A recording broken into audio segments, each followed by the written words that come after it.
John?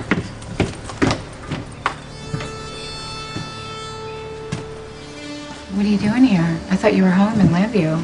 Or actually, I think the last time I spoke to you, you were on a plane, but hasn't your warrant expired? That case is over. I'm here on something else now. Well, from the looks of it,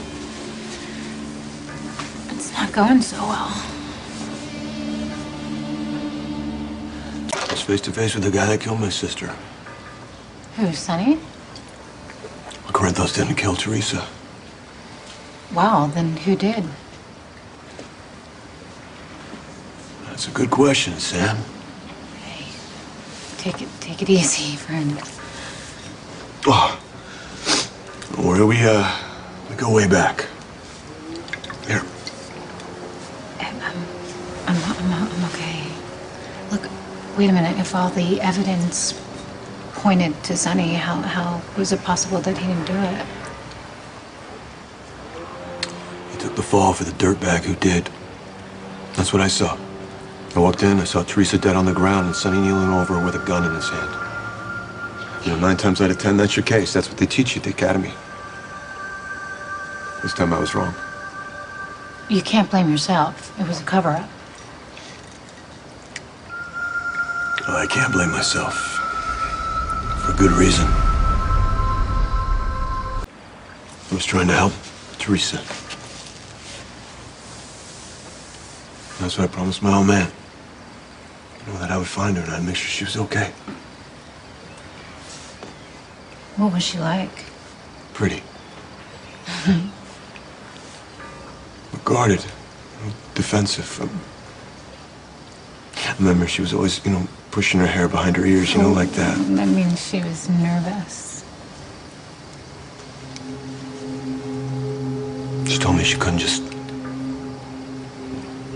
quit the club. Their boss wouldn't let her walk away.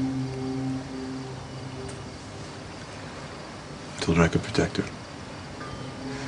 I begged her to meet me again, but she told me she had to get back to work, and she said she'd have to think about it. As she was walking away, she kind of looked back over her shoulder and she gave me a little wave. That's the last time I saw my sister alive. She didn't have to go back into that club, She could have made the choice to get into the car with you and drive away. Oh, she didn't even know me. I'm just this guy that shows up one day promising her to take her away from all this. It was a rookie move.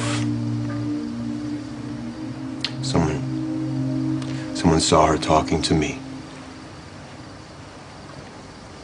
That's why they killed her. I'm sorry,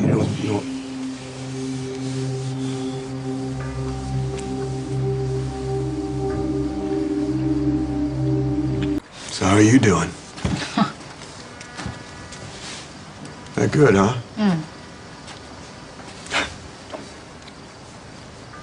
I don't know, some days I feel like it's pretty normal. I spend a lot of time with my family, and then, I'm off to work. Yeah, you got a case? I did, yes. It's undercover.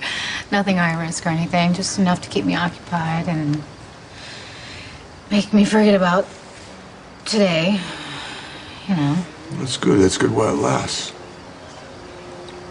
You've tried it?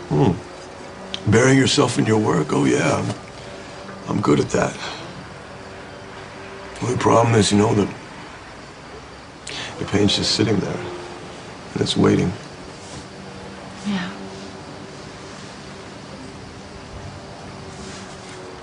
Sometimes I think I'm doing good with the loss and the grief.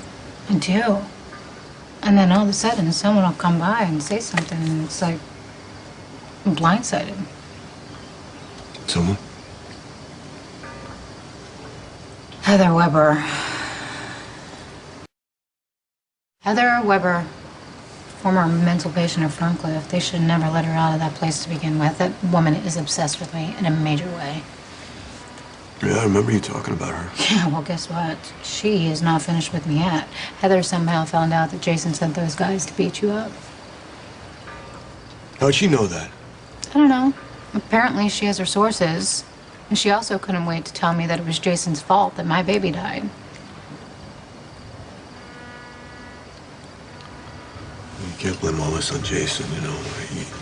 He had no way of knowing what was going to happen. Look, I don't want to talk about what Jason did or didn't do. The whole thing just, it makes me really upset. It's just that I don't know why Heather made it a point of telling me. She just wants to make me suffer. Forget about her. Forget about Heather. It sounds like she just feeds on misery. No, actually, it's not just Heather. Lately, it feels like the whole world is laughing at me, and why not? I mean, really, why not? My life is a disaster. You know, I think the whole world's got better things to do. Oh, yeah? Yeah. Well, guess what? Today, I ordered some Chinese food, and the guy who delivered the food, he was the guy who married me. The delivery guy married you? Yes, I got married in a Chinese restaurant. That is a sluggish economy. He went on and on about how wonderful Jason and I were, and how we were the happiest couple on the planet. And I did not have the courage to tell him the truth. And I don't know why. I mean, I don't know if it's just because I didn't want to believe what I was saying, that my marriage was falling apart. And what happened to those people who got married, who were so in love? Where did they go? How did Jason and I end up so far apart?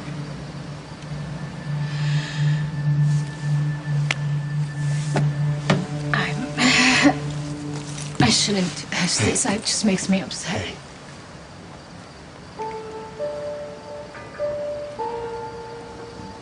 Don't leave.